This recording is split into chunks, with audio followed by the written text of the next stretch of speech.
Pessoal da igreja, na paz do Senhor. Ixi, esse foi para mim, esse amém, né? O Senhor é maior, né? Amém? Glória ao nome de Jesus. Deus é bom demais.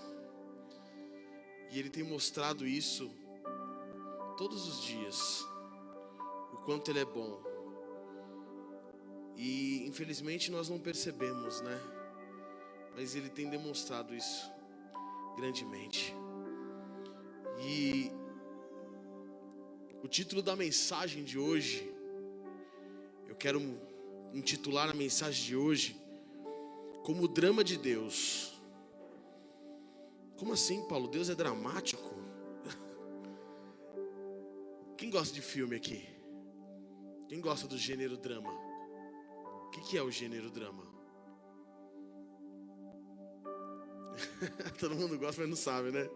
Vou ler para vocês, ó. O gênero drama é usado para designar uma situação comovente que envolve sofrimento e aflição. E aí, o título da mensagem, o drama de Deus. Porque o que nós vamos falar aqui é que todo cristão deveria ter na sua mente como algo pronto. Todo cristão tem que ter isso na sua mente como pronto, porque o que você vai ouvir aqui hoje é o que você tem que passar para o mundo aí fora. Nós vamos falar do plano de salvação, a maior verdade do universo. Nós estamos no semestre de verdade, né? A maior verdade do universo, o plano de salvação. Como se iniciou o plano de salvação? Como que se iniciou esse drama, onde realmente é uma história envolvente, comovente, mas que tem muito sofrimento, que tem muita coisa que foi acontecendo para que eu e você pudéssemos estar aqui hoje, para que eu e você pudéssemos pregar o evangelho para as pessoas que estão perdidas aí. Pode se assentar. Como começou esse drama? Como começou essa história? Toda a história tem um começo. E como começou isso? O drama começou com um anjo chamado Lúcifer.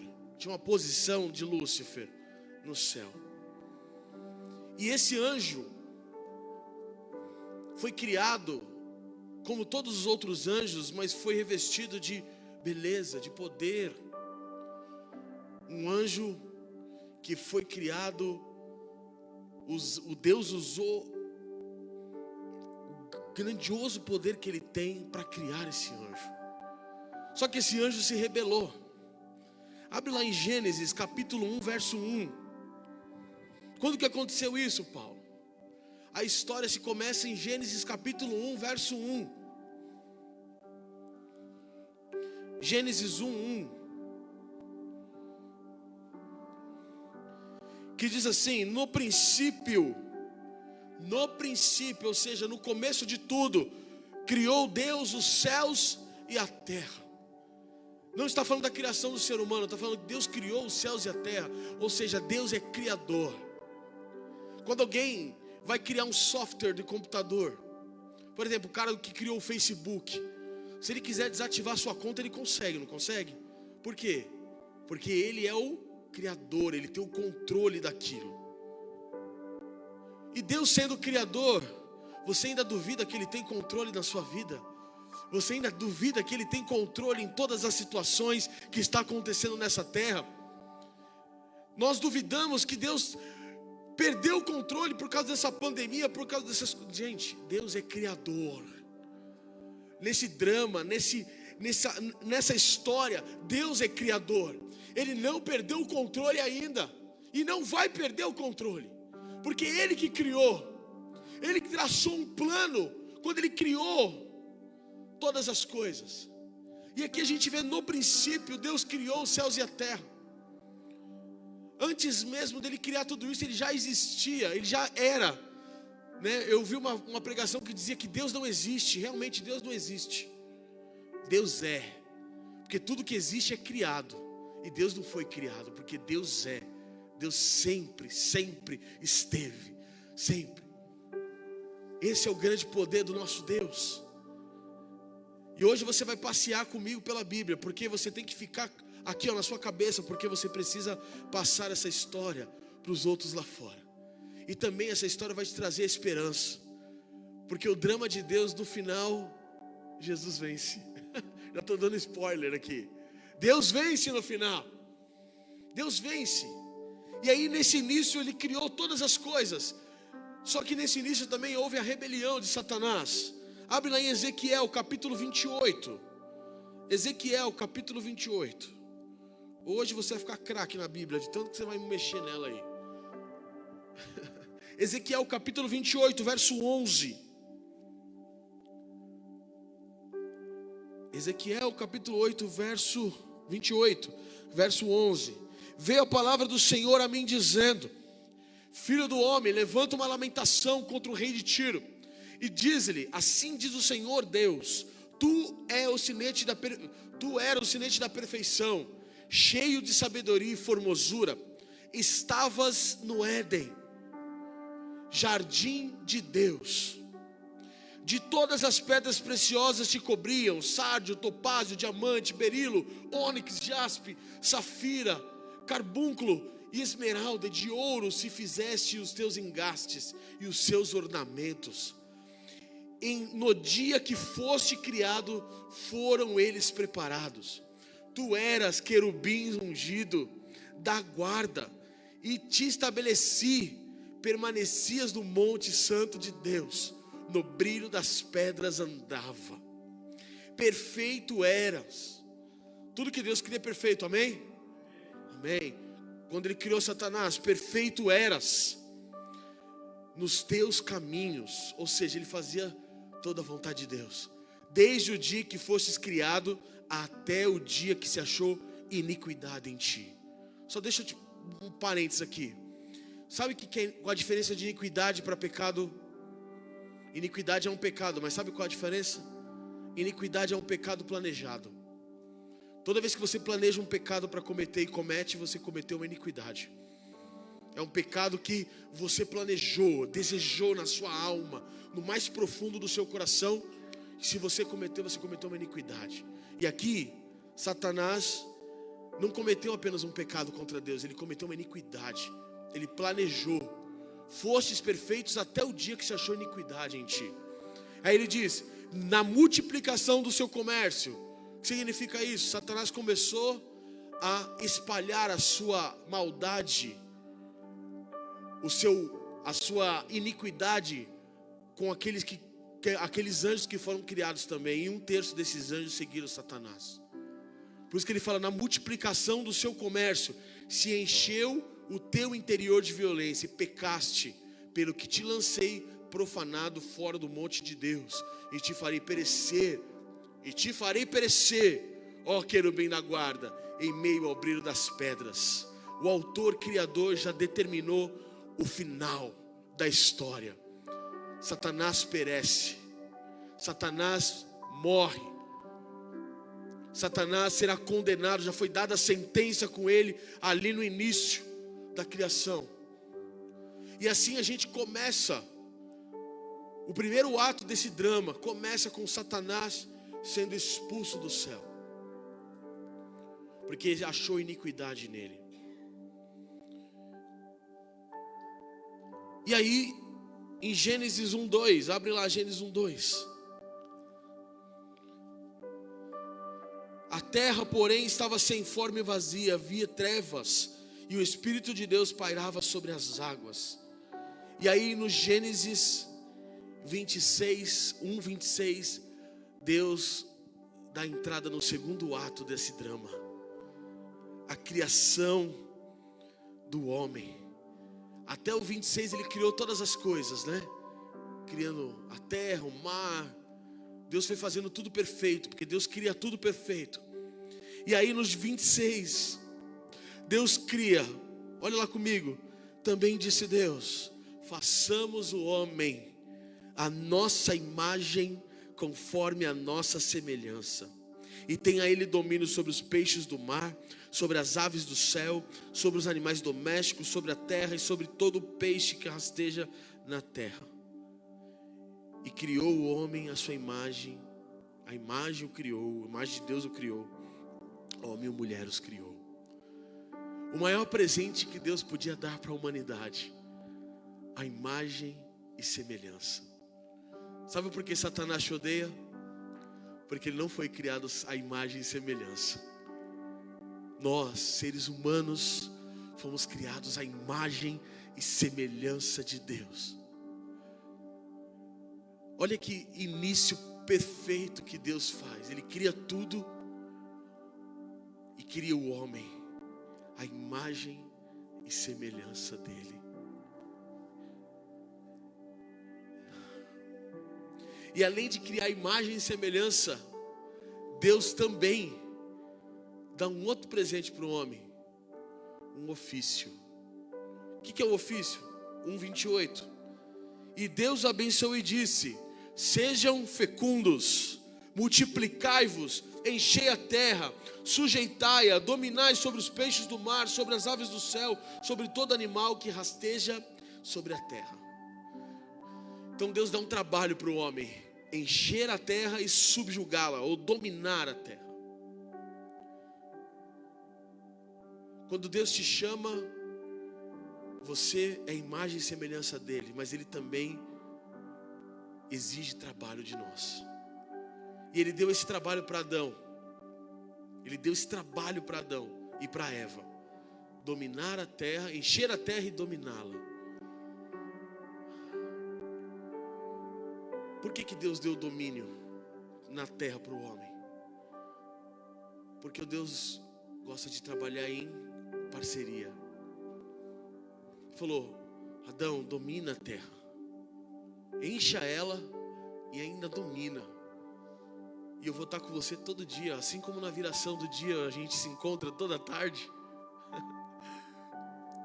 Domina a terra que eu vou estar com você. Sabe por que o mundo está escalço? Porque o homem concedeu o domínio que ele tinha a Satanás. É só você olhar a televisão.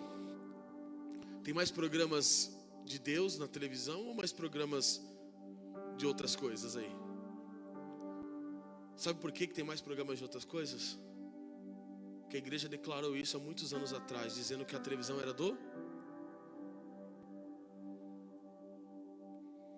O domínio que foi dado para mim e para você, para a igreja, para o homem, foi repassado a Satanás. E sabe o que ele fez? Tomou posse. Porque a terra não era domínio dele. Quando ele pecou, ele foi jogado na terra, mas não era domínio dele. O domínio foi dado ao homem. Mas o homem diariamente dá esse domínio a Satanás. E o homem perde o domínio da terra ali. Mas o domínio foi dado para o homem, porque Deus queria que o homem dominasse, trabalhasse em conjunto com ele. Não que o homem fosse maior que Deus, mas que o homem fosse parceiro de Deus. Por isso que ele falou: encha a terra. Olha que maravilha de presente que Deus deu. Além de dar a imagem dele, imagem e semelhança, ele também dá o domínio e dá a fertilidade, para que o homem domine a terra, para que o homem se sujeite, para que a terra se sujeite ao homem. Toda a criação se sujeite ao homem, cara. Nós perdemos isso. Mas Deus quer restaurar o domínio na minha vida e na sua vida. Na sua casa, Deus quer restaurar o domínio que Ele deu na sua casa, para que você domine e que não entre demônios, que não entre mal, que não entre nada na sua casa, porque você estabeleça o domínio na sua casa. Porque a promessa de Deus, o plano de Deus é esse. Parece que foi acabado o plano, não, mas o plano continua de pé. Ele ainda quer dar domínio ao homem. Ele quer dar domínio ainda a você nas suas emoções, no terreno das suas emoções. Ele quer que você domine isso. O domínio foi concedido ao homem, mas o homem diariamente perde e cede a Satanás. Quando você declara as coisas na sua casa, que você não vai vencer, que está tudo uma desgraça, você dá o domínio a Satanás para cumprir e fazer coisas na sua casa. Então a partir de hoje, Deus estabelece e restaura o domínio sobre a sua vida agora. O domínio que nós perdemos por causa do pecado, Deus restaura, porque é plano de Deus, plano de salvação, o domínio. E esse domínio, Jesus estabeleceu quando Ele disse: vocês pisarão em serpentes e escorpiões, e quando vocês beberem alguma coisa mortífera, nada, nenhum mal lhes fará dano. Ou seja, domínio sobre Satanás, através do Espírito Santo de Deus. O domínio ainda está para nós, seres humanos. Não delegue o domínio que Deus deu para você, para Satanás. Como que você delega? Com a sua boca. A partir de hoje, comece a usar a autoridade que Deus deu sobre as terras que você tem posse. Sua casa, sua família, seu trabalho, a igreja, e aonde você pregar o evangelho. Porque Deus criou perfeito isso. Então nós vemos aqui o início perfeito. Até o segundo ato do drama de Deus tem um início perfeito. Criou um homem, a imagem e semelhança, deu domínio para o homem. Só que quem assiste filme de drama sabe, a partir do meio começa a ficar ruim a coisa. No começo começa tudo bem, começa tudo perfeito, e depois começa a ficar ruim. O terceiro ato começa em Gênesis 3:6. Gênesis 3:6. Vendo a mulher que a árvore era boa para se comer, agradável aos olhos, e árvore desejável para dar entendimento, tomou-lhe do fruto e comeu, e também deu ao seu marido, e ele comeu. Rebelião. O homem entra em rebelião. Satanás consegue enganar, e o homem entra em rebelião deliberada com Deus, contra Deus. E aí, olha só o que Deus fala em Gênesis 6:5. Viu o Senhor que a maldade do homem se havia multiplicado na terra, e que era continuamente mal todo o desígnio do seu coração. A partir dessa rebelião, meu irmão, a semente de Adão, ou seja, todos que viessem de Adão, estavam infectados. Todos, ninguém é bom. Essa é a grande verdade, ninguém é bom. Ah, eu sou bom. Não, você não é. A Bíblia fala em Isaías que a nossa justiça é como trapo de imundícia. Sabe o que é um trapo de imundícia? Era o pano que as mulheres antigamente usavam na menstruação, e após 7 dias era chamado de trapo de imundícia. Essa é a sua justiça, essa é a minha justiça perante Deus. E nós vamos dizer que nós somos bons? Nós só somos bons porque nós temos um Deus bom conosco, e que nos usa, e que escolheu habitar dentro de nós. Esse é o plano de salvação. Não existe bondade. O próprio Deus falou: todos os desígnios do coração do homem são maus. O que é desígnios? Desejos, planos, todos são maus. Porque o homem se rebelou, a semente de Adão se infectou. E o que aconteceu em Gênesis 3:23? Gênesis 3:23. Depois que ele se rebelou, e o Senhor Deus por isso o lançou fora do jardim do Éden, a fim de lavrar a terra que fora tomado. E expulso o homem, colocou querubins ao oriente do jardim do Éden, e no refulgir da espada se envolvia para guardar o caminho da árvore da vida. Sabe por que Deus expulsou Adão e Eva do jardim? Foi por amor. Como assim, Paulo, por amor? Como assim? Ele expulsou os caras só porque eles comeram fruto? No jardim do Éden, além da árvore do conhecimento do bem e do mal, tinha a árvore da vida. E se o homem comesse em pecado da árvore da vida, ele ia viver eternamente em pecado, ia estar eternamente condenado ao inferno, e não existiria mais plano de salvação. Aí que Deus fez? Por amor ao homem, expulsou ele do jardim do Éden, para que ele não comesse da árvore da vida.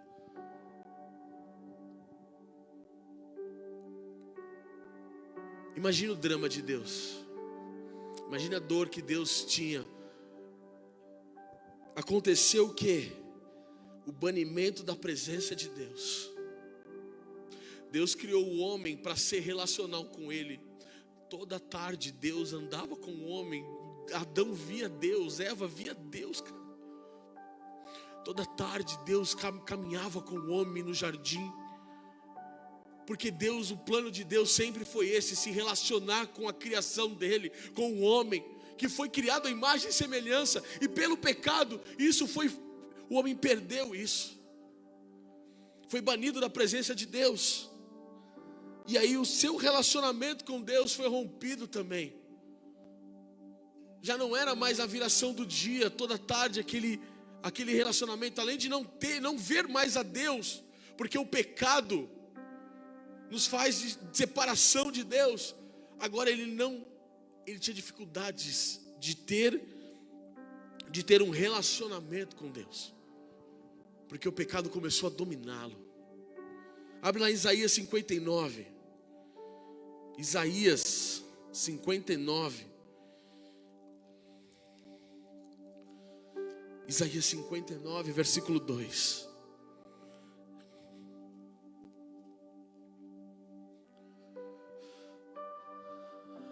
Isaías 59, verso 2. Mas as vossas iniquidades. O que é iniquidade mesmo que eu falei? Mas as vossas iniquidades fazem separação entre vós e o vosso Deus, e os vossos pecados encobrem o seu rosto de vós, para que não vos ouça. Ou seja, acabou o relacionamento a partir do pecado de Adão. E aí nós vemos esse relacionamento rompido, e nós vemos outra grande perca. A humanidade, a partir daquele momento, e a terra agora estava amaldiçoada. Isaías 24. Isaías 24, 6. Isaías 24, 6. Por isso a maldição consome a terra, e os que habitam nela se tornam culpados. Por isso serão queimados os moradores da terra, e poucos homens restarão. A partir desse momento, desse terceiro ato, desse drama, a terra e o homem, a humanidade está em maldição. E aí a gente vê durante toda a Bíblia, a partir de Gênesis, uma série de tentativas do homem de chegar a Deus, de tentar relacionar-se de novo com Deus, mas de não se converter do seu pecado, porque o Senhor disse que olhou para a terra e procurou um justo, e não houve um sequer. Já estava corrompido. E você vê homens conseguindo, ter um relacionamento com Deus, mas o pecado estava ali. Homens de Deus que tentaram chegar-se a Deus novamente. Noé, Abraão, Isaac, Jacó, Davi. Mas também nós vemos muitas desgraças. Você vê reis de Israel, um após o outro, um pior do que o outro. Porque o pecado de um aumenta, um abismo chama outro abismo. Então um rei era ruim, o outro era pior ainda, o filho. Tome cuidado com o que você faz. Tome cuidado com o que você fala, porque o seu filho pode ser pior ainda que você, por ver você nas atitudes que você faz. Porque os filhos desses reis viram os pais, a maldade, e foram piores que os pais. Porque o pecado começava a se alastrar. E parecia que a humanidade realmente estava condenada e fadada à maldição eterna. Mas o Criador já tinha traçado um plano. Porque antes da cruz, antes do haja luz, houve uma cruz. Antes mesmo de Jesus ser crucificado, no ato 4 aqui que nós vamos falar, Antes mesmo de haja luz, quando Deus criou, Deus já tinha traçado o plano da salvação, porque Ele sabia que o homem iria cair, mas Ele sabia também que Ele daria a oportunidade do homem se reconciliar com Deus nesse plano de salvação. Então Deus estabeleceu isso, cara. Deus estabeleceu o plano de salvação. Não estava perdido, parecia que estava tudo perdido, porque chega em Malaquias, Deus fica em silêncio com a humanidade, 400 anos em silêncio, 400 anos sem falar com o homem, 400 anos sem se relacionar, 400 anos sem receber sacrifício, 400 anos sem aparecer para o homem em forma de anjos, que eram as teofanias, que era Deus aparecendo num formato de anjo ou de um homem para o ser humano, porque se Ele se aparecesse pessoalmente, Ele fulminava o ser humano, cheio de pecado.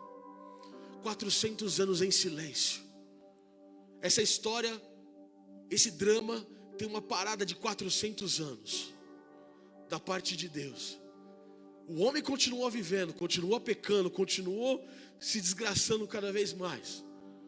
400 anos, meu irmão. Tem de Malaquias a Mateus, do nascimento de Jesus. Mas Deus tinha um plano de salvação. Estava prestes a se cumprir o plano de salvação. Esse plano de salvação, toda essa história, ela não teria um fim triste, ela teria um final feliz. Ela teria um final onde Deus planejou, porque Deus diz: eu bem sei o pensamento que tenho sobre vós, diz o Senhor, pensamentos de paz e não de mal, para vos dar o fim que vocês desejam. Qual que é o fim que você deseja, meu irmão? Quer fim triste ou fim feliz? É isso que Deus vai dar pra gente. Esse é o plano de salvação, essa é a mensagem de esperança que a igreja tem que pregar. Nós éramos órfãos, nós éramos condenados e fadados ao inferno, ao pecado, a viver prisioneiros do pecado.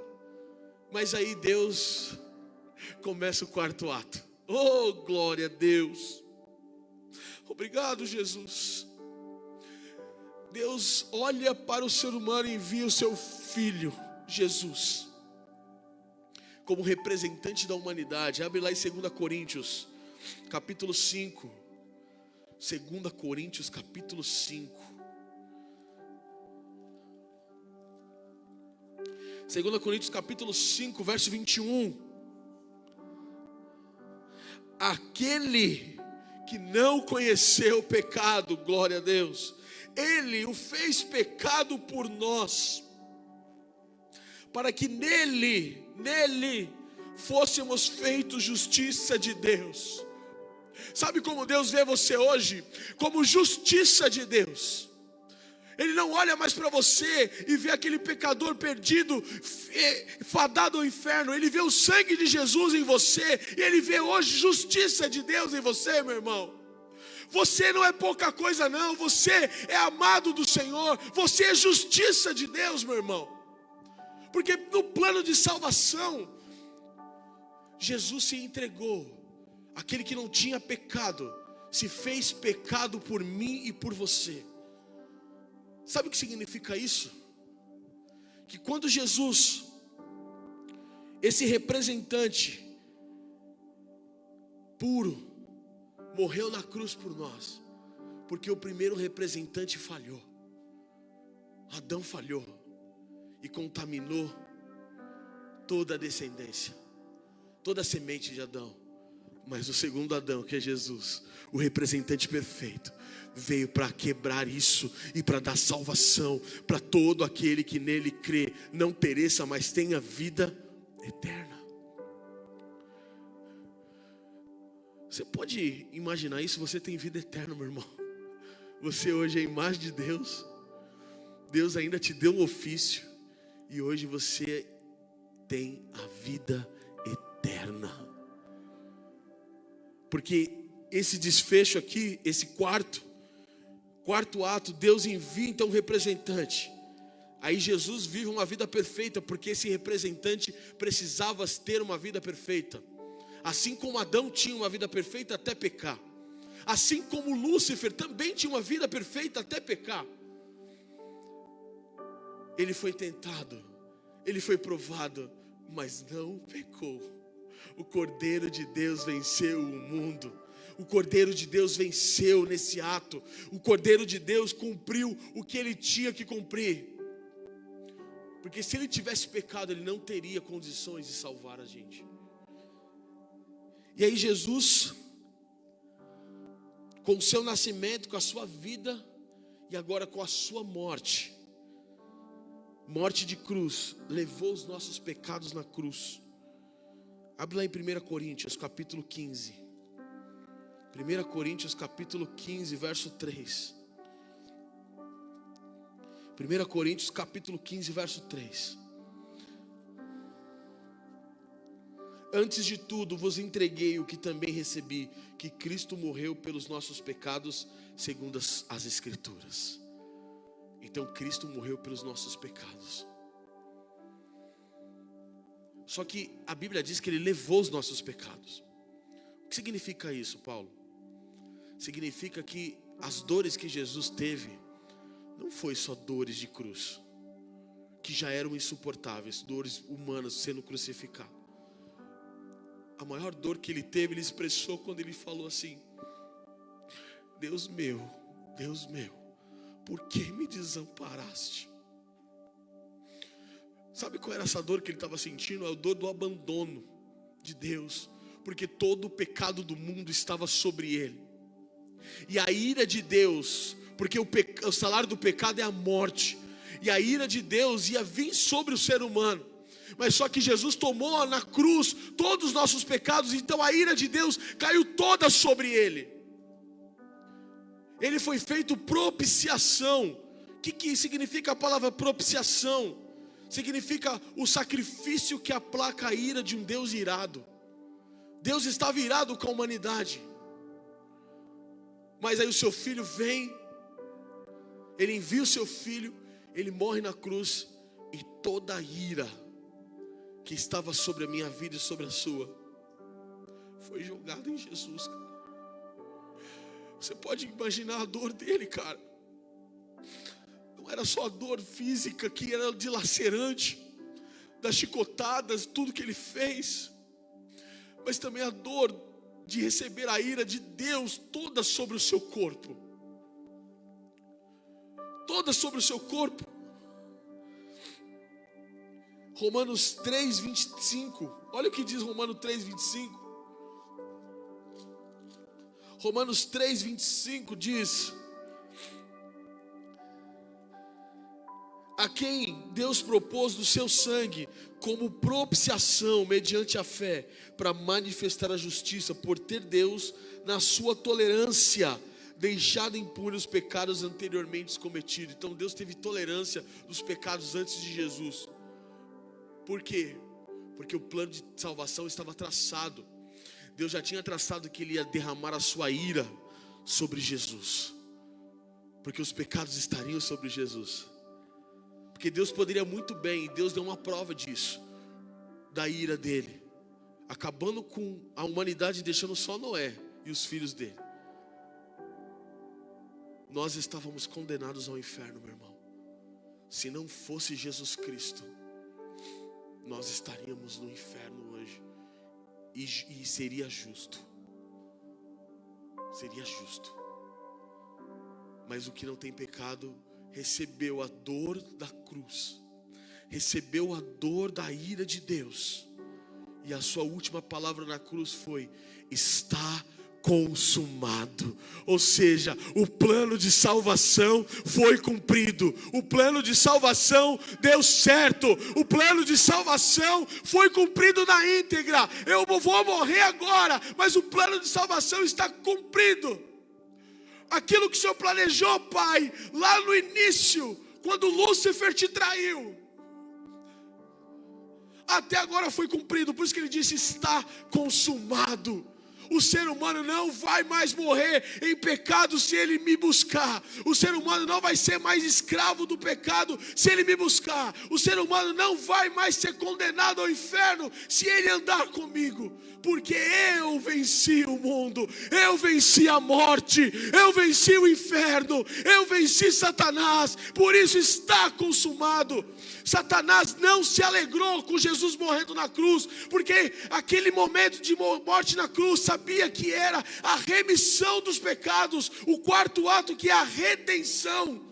Satanás ficou louco com aquilo, porque ele sabia que aquilo era a redenção que precisava acontecer para que o homem não morresse mais em pecado. Oh, glória!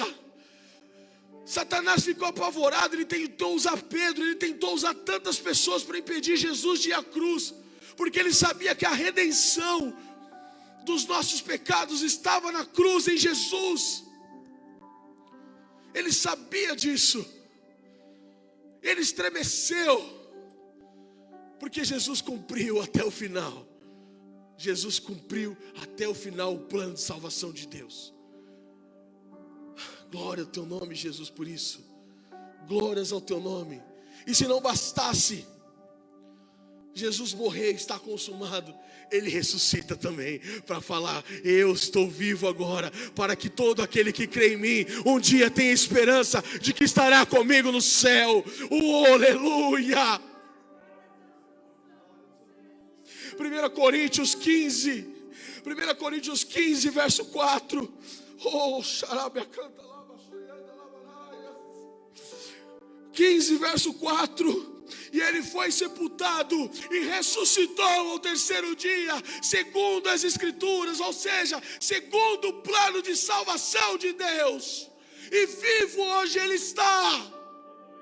Vivo hoje ele está. Glória ao nome de Jesus. Porque nós fomos remidos no nascimento, na morte e na ressurreição de Cristo Jesus. E hoje nós podemos e estamos vivendo esse quarto ato, redimidos, livres do pecado. Toda corrente que te prendia cai por terra agora em nome de Jesus. Sabe por quê? Porque você foi lavado e remido pelo sangue dele, que custou um alto preço. Custou um alto, para nós não custou nada, mas para ele custou um alto preço. Um preço onde ele foi fisicamente destruído, abatido, e espiritualmente recebeu a ira de Deus para que hoje você e eu pudéssemos estar aqui. Então, esse quarto ato continua. Mas não bastasse tudo isso, tem um quinto ato agora que vai acontecer, que é para te dar esperança, meu irmão, e para você levar esperança para os que estão aí fora também. Olha só, qual que é o quinto ato? A nova criação. Jesus morreu, ressuscitou, e ele falou aos discípulos: eu vou preparar lugar para vocês, e eu vou vir buscar vocês, porque aqueles que eu redimi vão morar comigo na eternidade. Então tenham esperança, tenham esperança. Olha o que ele diz aqui, ó. Lucas capítulo 1. Lucas capítulo 1.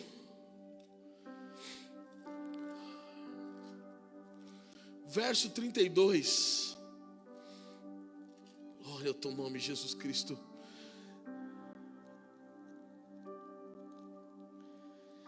E este será grande, será chamado Filho do Deus Altíssimo. Deus, o Senhor, lhe dará o trono de Davi, seu pai, e ele reinará para sempre sobre a casa de Jacó, e o seu reinado não terá fim. Cristo ressuscitou e ele vai reinar agora para sempre. Para sempre, para sempre. Deus fez o nome dele ser acima de todos os nomes, e hoje ele reina para sempre. Estabeleceu o reinado dele para sempre. E Deus vai banir o pecado nesse futuro aí próximo.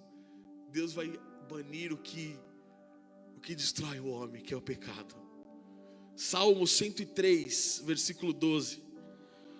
Salmo 103, verso 12. Glória ao teu nome, Jesus. Salmo 103, verso 12. Assim como o Oriente e o Ocidente são distantes, assim afasta de nós as nossas transgressões. Deus vai tirar o pecado do mundo. Deus vai tirar. E não haverá mais choro, nem lágrimas. Porque as primeiras coisas já vão ter passado. Nessa eternidade onde nós buscamos, as primeiras coisas vão ter passado. Nessa eternidade não vai precisar de sol, porque o Senhor será a nossa luz. Você não chorará mais, meu irmão. Você não sofrerá mais. Você não será mais tentado pelo pecado, porque isso vai ser tirado nessa nova criação. E aí a humanidade vai voltar a ter o relacionamento com Deus que Deus sempre planejou. 2 Coríntios 5,17. 2 Coríntios 5,17.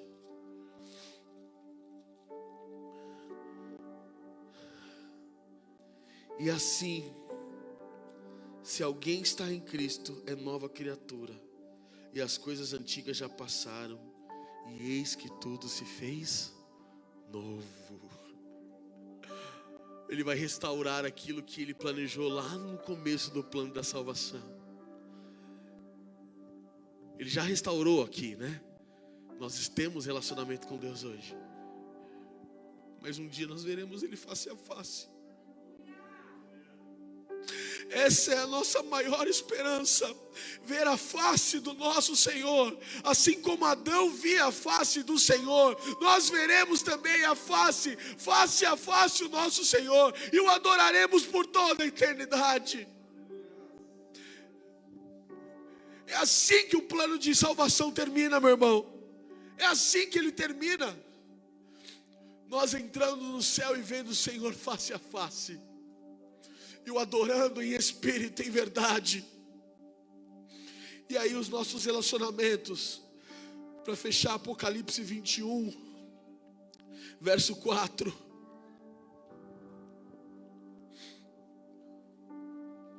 Grife esse versículo na sua Bíblia, cara. Toda vez que você estiver triste, toda vez que você estiver angustiado, toda vez que você não acreditar mais na salvação, não acreditar mais no futuro melhor para você, grife esse versículo aí, grava na tábua do teu coração. Apocalipse 21, 4. E Ele enxugará dos olhos todas as lágrimas. E a morte já não existirá. A morte já não existirá mais. Já não haverá luto. Como a Bruna falou aqui, nós estamos enlutados o tempo inteiro. Mas há esperança de que um dia não haverá mais luto, não haverá mais morte, e nem pranto, nem dor, porque as primeiras coisas já passaram, e a gente viverá eternamente com o nosso Senhor. Os relacionamento com Deus serão restaurados pela eternidade. Tudo isso que eu falei para você aqui é o plano de salvação. E você tem que ter isso na sua mente, porque você tem que ter esperança de que isso vai acontecer. E para você levar a esperança para os outros lá fora. Não adianta chegar no mundo, no cara lá fora e dizer: se você não se converter, você vai para o inferno. Explica o plano de salvação, explica o drama. Mostra o Deus amoroso que está no controle de tudo e que entregou tudo por Ele, para que ele pudesse ter um futuro, para que ele pudesse ter um presente e um futuro, para que ele pudesse um dia estar lá no céu junto com você. Sabe o que Deus restaurou? Lembra qual foi o primeiro ofício que Deus deu para Adão? Era encher a terra e depois dominar. Ele restaurou isso em nós. Como que a gente enche a terra hoje? Que terra que nós enchemos hoje? O céu. Nós geramos hoje filhos espirituais. Você hoje tem o poder de gerar filhos espirituais. Nós podemos ser pais de multidões hoje, pais espirituais, gerando, frutificando a terra, enchendo a terra de filhos de Deus, para que um dia esses filhos de Deus estejam com você e comigo lá no céu. O ofício continua. Não é para você hoje ter mais 30 filhos, não. Hoje é para você ter filhos espirituais. Hoje é para você encher o céu com filhos espirituais, com filhos de Deus espirituais, contando a verdade desse livro, contando a verdadeiro drama desse livro, a verdadeira história, não contando só parte dela, onde que se ele não se converter ele vai para o inferno. Mas por que eu vou para o inferno? E esse drama de Deus aqui, ele responde as principais perguntas da humanidade. A primeira pergunta que a humanidade sempre faz: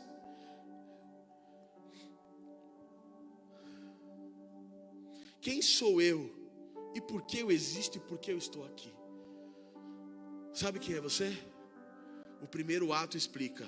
O segundo ato explica. Você é imagem e semelhança de Deus.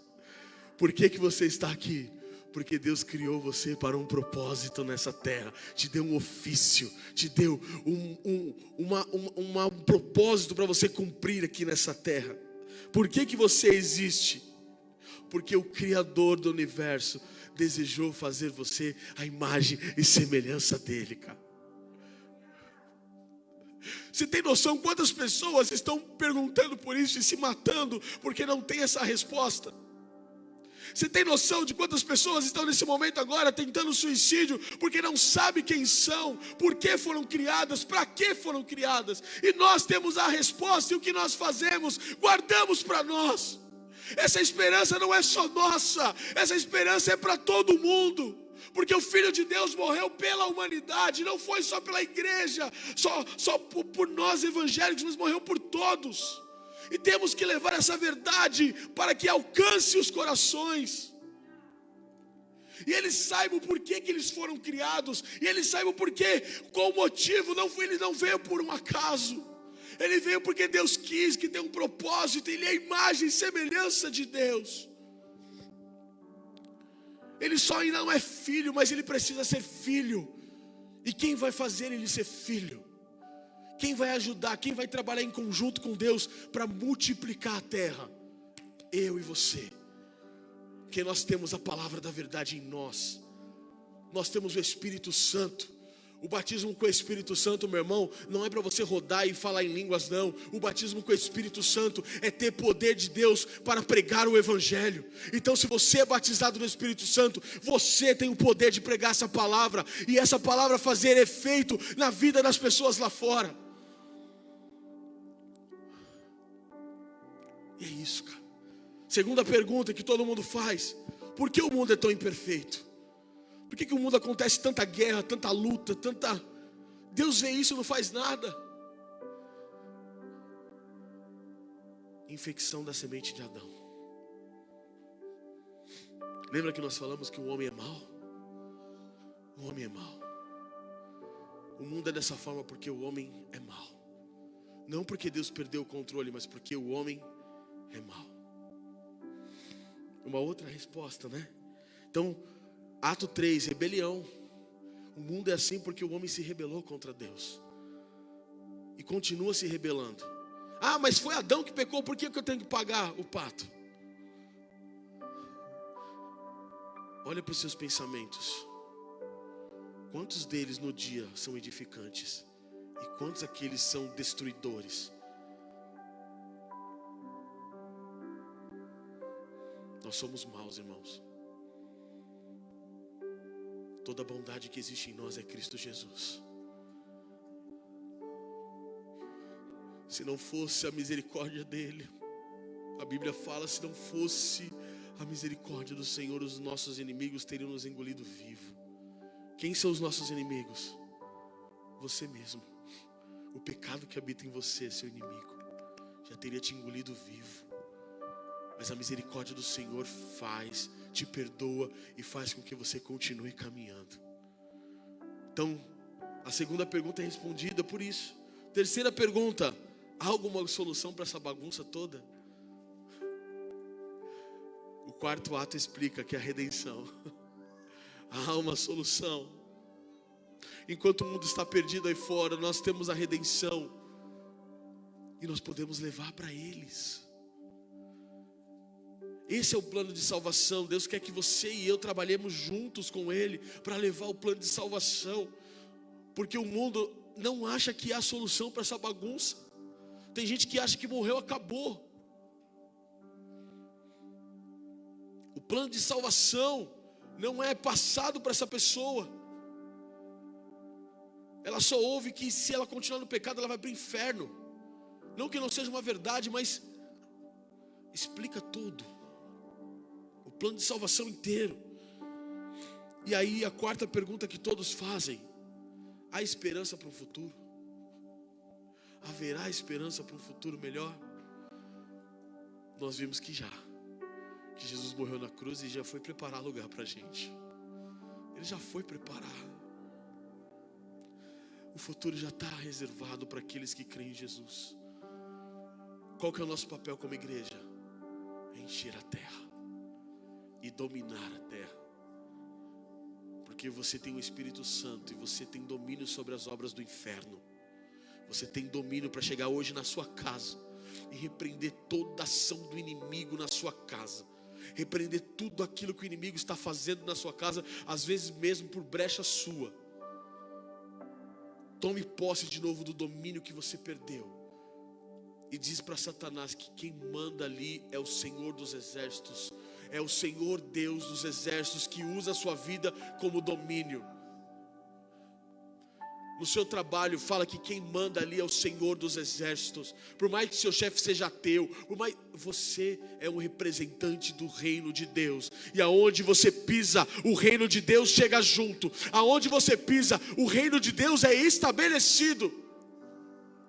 Mas você tem que declarar isso. Não se faça de coitado. Ai meu Deus, aqui no meu trabalho só tem gente que não gosta de Deus. Você ama a Deus. Você vai estabelecer o reino de Deus ali. Você vai estabelecer o reino de Deus na sua casa. Esse é o plano de salvação, meu irmão. Tome posse. Tome posse da autoridade que Deus deu para você nessa terra. E cumpra o plano de salvação. Feche os seus olhos.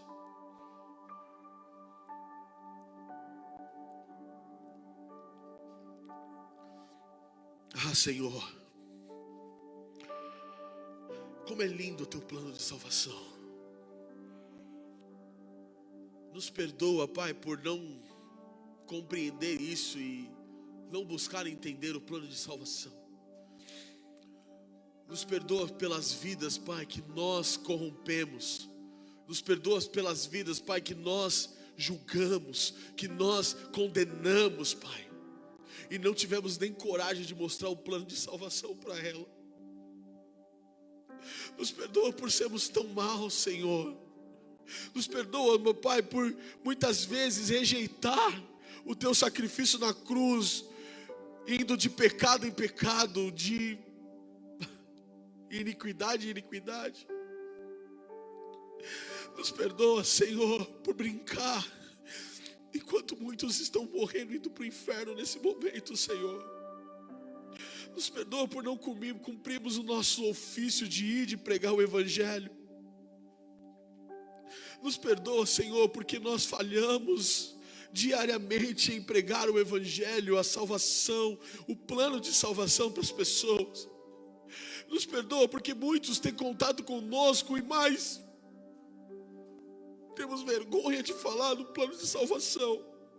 E essa pessoa vai indo para o inferno. E nós estamos tão bem, achando que está tudo certo.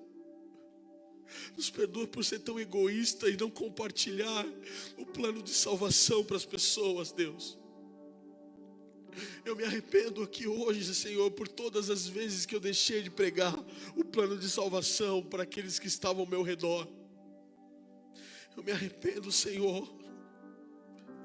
Me perdoa, Pai, me perdoa. Perdoa por ser tão egoísta, achar que eu estou salvo, está tudo bem, acabou. Mas enquanto parentes meus estão no caminho para o inferno, amigos meus estão indo para o caminho do inferno, eu não tive nem coragem de falar do plano de salvação para eles. Restaure em nós, Pai. Restaure em nós a consciência de que devemos pregar o Evangelho, ir pelo mundo e pregar o Evangelho. Restaure em nós o temor, Senhor, de que não devemos guardar para nós essa grande verdade do Evangelho. Esse plano tão lindo, esse drama tão lindo que o Senhor planejou desde o início, que causou muita dor no Teu Filho Jesus, mas que hoje causa dor em nós porque não fazemos a Tua vontade. E aí vivemos, Senhor, uma vida medíocre, uma vida mediana, com a falsa sensação de salvação nossa, enquanto o nosso vizinho está indo para o inferno. Pai, todos aqueles que ouvirem essa mensagem, Senhor, toque no coração deles, assim como os nossos aqui, Pai.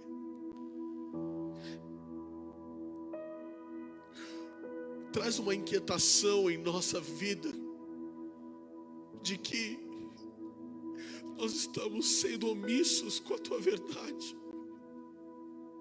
Traz uma inquietação em nossa vida, Senhor, de que pessoas estão indo para o inferno e a gente está brincando de ser crente, brigando por bobagens, fazendo coisas que Satanás deseja, e enquanto pessoas estão indo para o inferno. Faz a gente enxergar a humanidade como o Senhor enxerga, Senhor, com compaixão, porque o Senhor disse que o Senhor não se alegra com a morte do ímpio, Senhor. Mas quantas vezes nós se alegramos quando o ímpio morre, quando o ímpio perece? Está tudo errado, Deus. Está tudo errado. Faz os nossos corações se converterem novamente a Ti, Senhor. Faz os nossos corações voltar, Senhor.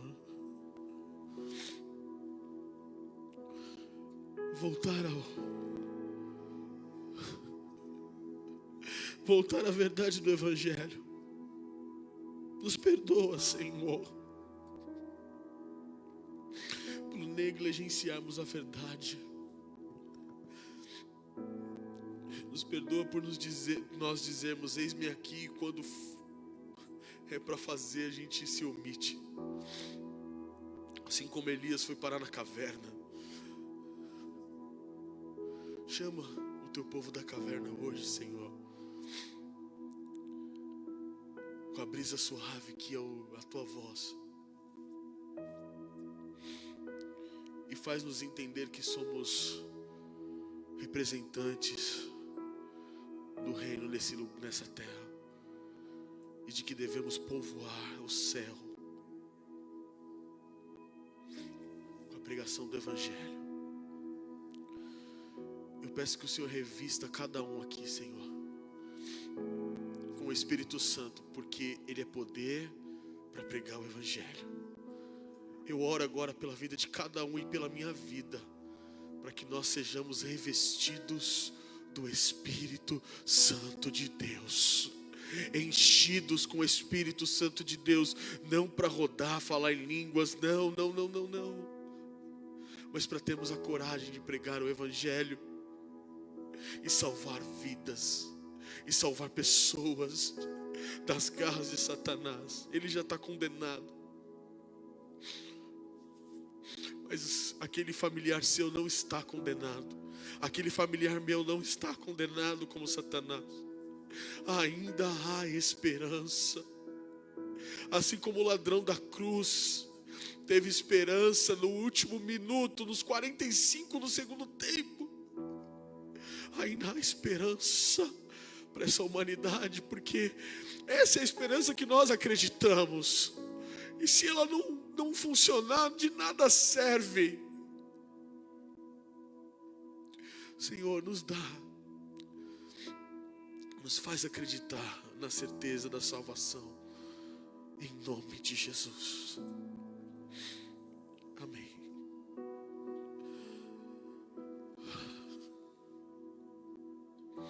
Que isso seja uma verdade na tua vida a partir de hoje, meu irmão. Que essa palavra tenha transformado a sua vida, como mexeu muito comigo. Que aconteça como está em Hebreus, que ela seja uma espada que perfura o mais profundo da tua alma e conduz você ao arrependimento e conduz você a pregar o Evangelho.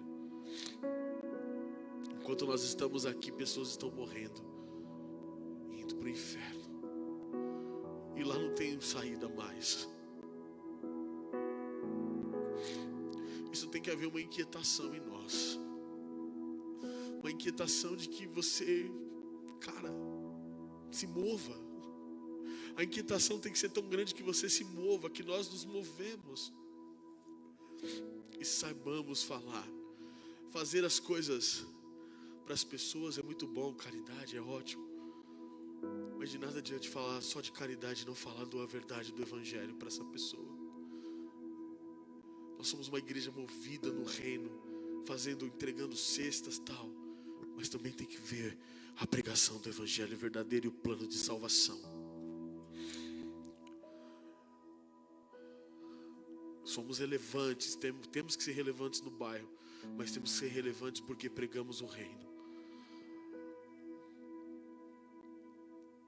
E o reino vai transformar esse lugar, vai transformar esse bairro, vai transformar a sua vida, porque é nisso que nós acreditamos e temos esperança. Não desista. Você é a imagem e semelhança de Deus, amém? Eu agradeço a oportunidade aí, em nome de Jesus. Glória ao nome de Jesus.